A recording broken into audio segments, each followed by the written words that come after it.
కూటమి ప్రభుత్వం అధికారంలోకి వచ్చిన తర్వాత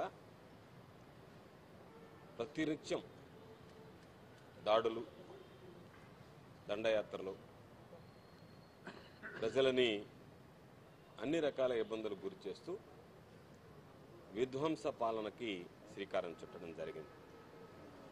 ఒక మాటలో చెప్పాలంటే ఈ రాష్ట్రంలో రెడ్ బుక్ పేరిట రాక్షస పాలన జరిగేటువంటి పరిస్థితులు ఉన్నాయి. అనేక ప్రదేశాల్లో